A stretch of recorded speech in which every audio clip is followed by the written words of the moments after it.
இனிமேல் ஈரான் மீது டார்கெட் பண்ணுறதுக்கோ அல்லது ஈரானில் தாக்குறதுக்கோ எதுவுமே இல்லை. அதனால் எப்போ வேண்டுமானாலும் இந்த போர் வந்து முடிவுக்கு வரலாம் என்று சொல்லி அமெரிக்க அதிபர் டொனால்ட் ட்ரம்ப் வந்து சொல்லியிருந்தார். இப்போ அமெரிக்காவினுடைய நிலைப்பாடு எப்படி இருக்குது அப்படின்னு சொன்னால், வலிக்குதுன்னு சொல்லவும் முடியலை, சொல்லாமல் இருக்கவும் முடியலை என்ற ஒரு நிலைப்பாட்டில் தான் அமெரிக்கா இருக்குது. காரணம், கடந்த பிப்ரவரி மாதம் 28 ஈரான் மீது அமெரிக்கா ஒரு திட்டமிட்ட தாக்குதலை நடத்தது இஸ்ரேலோடு சேர்ந்து. இந்த தாக்குதலின் மூலமாக ஈரானுடைய உச்ச தலைவர் ஆயத்துல்லா அலி கமேனி கொல்லப்படுறாரு. இந்த சூழ்நிலைக்கு பிறகு ஈரான்ல வந்து ஒரு அரசியல் புரட்சி அல்லது அரசியல் மாற்றம் ஏற்படும் என்று சொல்லி அமெரிக்கா எதிர்பார்த்திருக்கு அப்படிங்கிறது தான் அவர்களுடைய சமகால நகர்வுகள் காட்டுது. ஏனென்று சொன்னால், ஈரான் வந்து நிபந்தனை இல்லாமல் தங்களிடம் சரணடைய வேண்டும். அதே போன்று இந்த ஆட்சி முறை, ஈரானில் இருக்கக்கூடிய இந்த ஆட்சி முறை மாற்றப்பட வேண்டும். அத்தோடு தனக்கு விருப்பமான ஒருத்தர் தான் அதி உச்ச தலைமையில் இருக்க வேண்டும் அல்லது அங்கு இருக்கக்கூடிய உயர் பதவியில் இருக்க வேண்டும் என்று சொல்லி அமெரிக்கா சொல்லுது. ஈரான் வந்து இதை ஒரு காலம் ஏற்றுக்கொள்ளப் போவதில்லை. இதனால் இந்த போரினுடைய வீரியமும் குறையாமல் தனியாமல் இன்னும் நடந்து கொண்டே இருக்கு.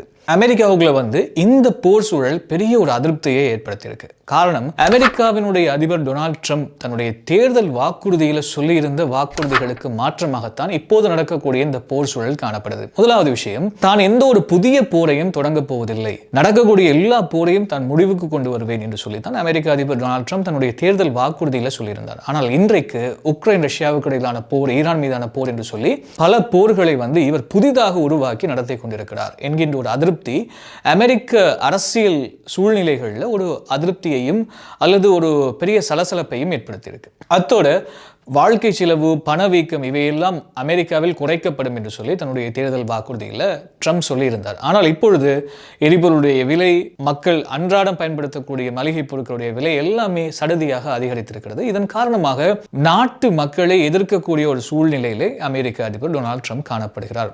அது மட்டுமல்லாமல் அமெரிக்காவில் வந்து உங்களுக்கு தெரியும், அதிகப்படியான வரி விதிக்கப்படுகிறது. அந்த மக்களுடைய உட்கட்டமைப்பு, சுகாதார, கல்வி வசதிகளுக்காக வேண்டி இந்த வரி பயன்படுத்தப்பட வேண்டும் என்பதுதான் மக்களுடைய நிலைப்பாடு, அதே போன்று அரசாங்கத்தினுடைய நிலைப்பாடாக இருக்கிறது. ஆனால் இன்றைக்கு வெளியாக இருக்கக்கூடிய ஒரு அதிர்ச்சிகரமான தகவல், அதாவது இந்த போருக்காக ஒரு நாளைக்கு அமெரிக்கா செலவு செய்யக்கூடிய தொகை சுமார் 1.4 பில்லியன் அமெரிக்க டாலர்கள். இந்திய ரூபாய் படி பார்த்தால் 7500 கோடிகள்.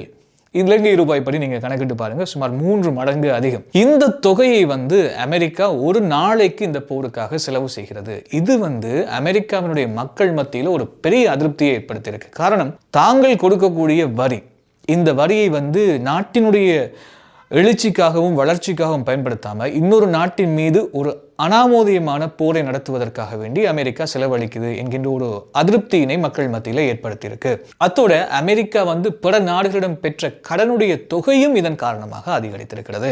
இப்போ நம்ம பார்க்க போனால் அமெரிக்காவுக்கு இருக்கக்கூடிய பெரிய தலையீடு சீனா ரஷ்யாவினுடைய வளர்ச்சியை குறைத்து தன்னுடைய நட்பு நேச நாடான இஸ்ரேலை தன்னுடைய ஆதிக்கத்துக்குள் வைத்திருக்கணும். மத்திய கிழக்குல அவங்க விரும்புறது என்னன்னு சொன்னா, இஸ்ரேல் தன்னுடைய ஆதிக்கம் இருக்கணும், வேற எந்த நாடுகளும் வந்து இங்கு ஆட்டம் போடக்கூடாது, தான் இருக்கணும் அப்படிங்கிற ஒரு நிலைப்பாட்டில் இஸ்ரேல் இருக்கு. அதற்கு ஏற்றபடிதான் அமெரிக்கா தன்னுடைய செயற்பாடுகளை தற்போது நடத்தி வருது. ஈரானுடைய அந்த ஆதிக்கத்தை குறைக்கணும், அதாவது அணுசக்தி, அணு ஆயுத அந்த முயற்சிகளில் வந்து ஈரானை முறியடிக்கணும். அதை வளர விட்டோம் அப்படின்னு சொன்னா இஸ்ரேல் ஆட்டோமேட்டிக்கா டவுன்ல போயிடும். இதனால வந்து அமெரிக்காவுக்கு ஒரு பெரிய பின்னடைவு ஏற்படும். சீனா ரஷ்யாவினுடைய ஆதிக்கம் அதிகரிச்சிடும். அதனால இஸ்ரேலுடைய ஆதிக்கத்தை அதிகரித்து அமெரிக்காவினுடைய இருப்பை வந்து தக்க வைப்பதற்கான முயற்சியை அமெரிக்காவினுடைய அதிபர் டொனால்ட் ட்ரம்ப் வந்து செய்து வருகின்றார்.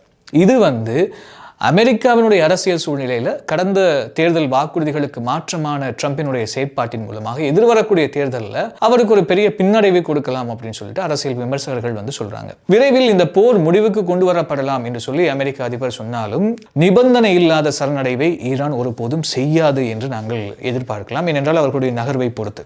எனவே இந்த போர் முடிவதற்கான வாய்ப்புகள் இருக்கிறதா, அல்லது தாங்கள் தான் வென்றோம் என்று சொல்லி அமெரிக்காவும், தாங்கள் தான் வென்றோம் என்று சொல்லி ஈரானும் சொல்லிக்கொண்டு இந்த போரை ஒரு முடிவுக்கு கொண்டு வருமா என்பதை பொறுத்திருந்துதான் பார்க்க வேண்டும். அப்படியான நிகழ்வுக்கு அமெரிக்கா ஒத்துழைத்தாலும் ஈரான் ஒத்துழைக்குமா என்ற ஒரு கேள்வி எழுகிறது. பொறுத்திருந்து பார்ப்போம். மீண்டும் மற்றும் ஒரு பதிவில் உங்கள் எல்லோரையும் சந்திப்போம். நன்றி.